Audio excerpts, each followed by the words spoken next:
Assalamualaikum warahmatullahi wabarakatuh. Apa kabar anak-anakku semuanya?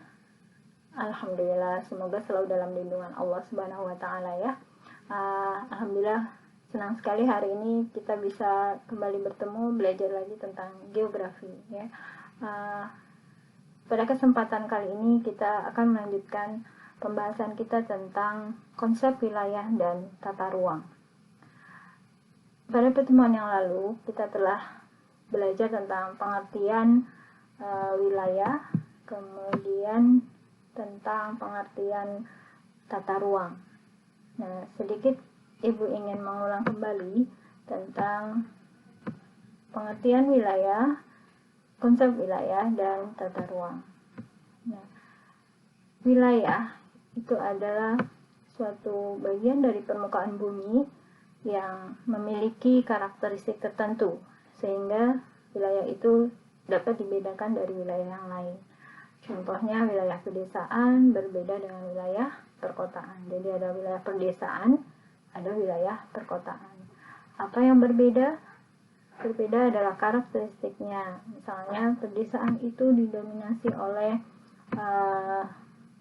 wilayah yang luas, gitu ya, udaranya masih sejuk, kemudian lahannya masih luas, banyak digunakan untuk pertanian. Itu ciri atau karakteristik wilayah pedesaan. Nah, ini terlihat berbeda dengan wilayah perkotaan yang lebih didominasi oleh bangunan, kemudian aktivitasnya mungkin kegiatan ekonomi, industri misalnya. Oke, kemudian ada beberapa konsep tentang wilayah yang mungkin klasifikasi wilayah itu ada banyak sekali, gitu ya. Namun ada beberapa klasifikasi atau konsep wilayah yang penting untuk kita pelajari kali ini adalah wilayah homogen, wilayah atau wilayah formal, kemudian wilayah fungsional, dan juga wilayah vernakular, gitu ya, perseptual. Nah, kita ulangi yang dari satu pertama. Wilayah homogen atau wilayah formal itu adalah wilayah yang punya kesamaan atau keseragaman tadi ya, yang homogen, sehingga dia bisa dibedakan dengan wilayah yang lain tadi seperti yang umum.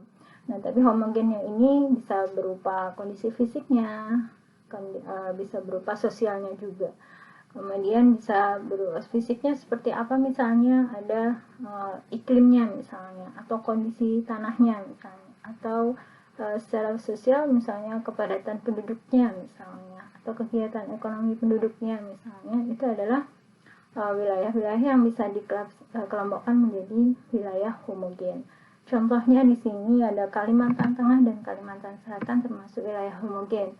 Nah, ini sebenarnya adalah pengertian lain dari wilayah homogen atau wilayah formal, yaitu wilayah administratif. Nah, memang wilayah administratif ini dibuat karena ada persamaan juga di satu wilayah provinsi, gitu ya. Contoh yang lain yang tadi berdasarkan karakteristik yang sama, misalnya wilayah beriklim tropis, misalnya wilayah beriklim subtropis dan seterusnya, atau wilayah pegunungan, wilayah dataran rendah, dan seterusnya. Itu adalah wilayah homogen. Selanjutnya, wilayah fungsional. Wilayah fungsional itu adalah wilayah yang menekankan keterkaitan antar komponen atau lokasi yang ditandai oleh beberapa aktivitas ekonomi. Jadi intinya ada keterkaitan antar beberapa wilayah.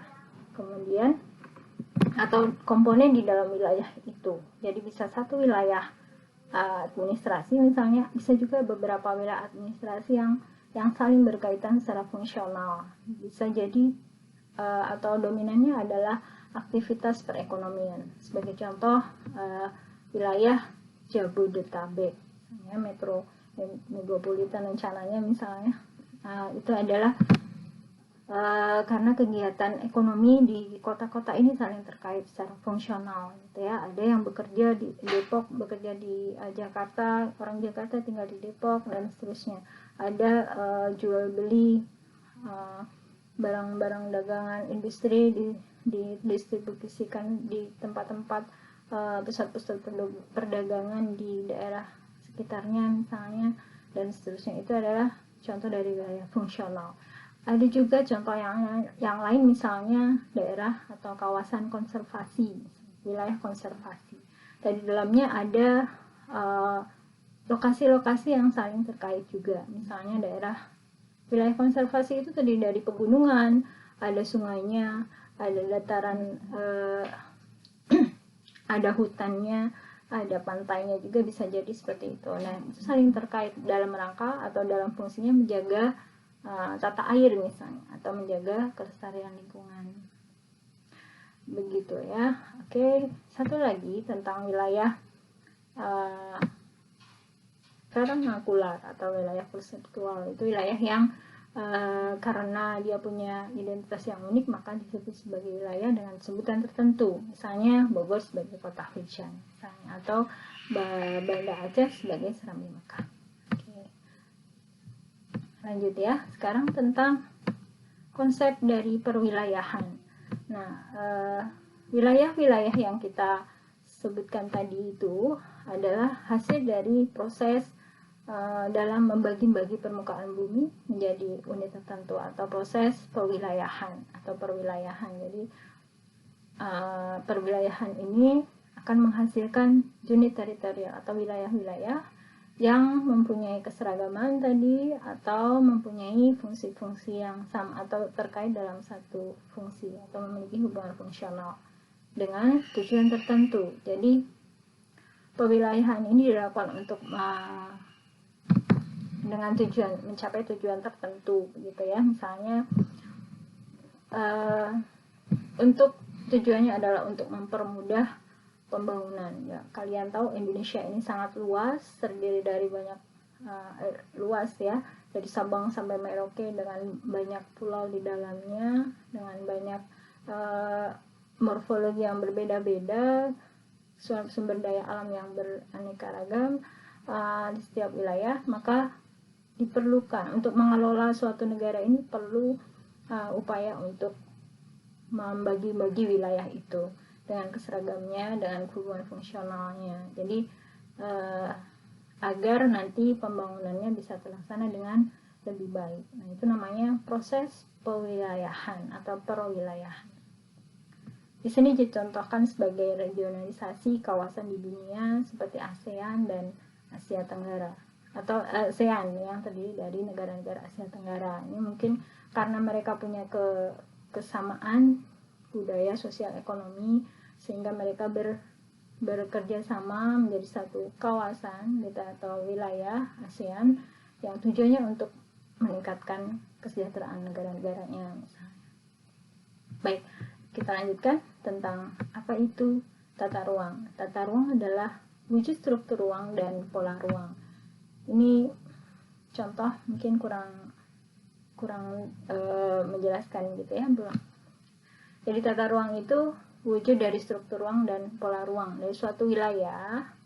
Itu tadi kan bagian dari ruang.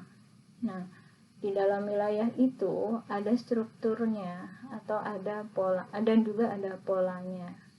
Struktur itu misalnya struktur ini adalah susunan atau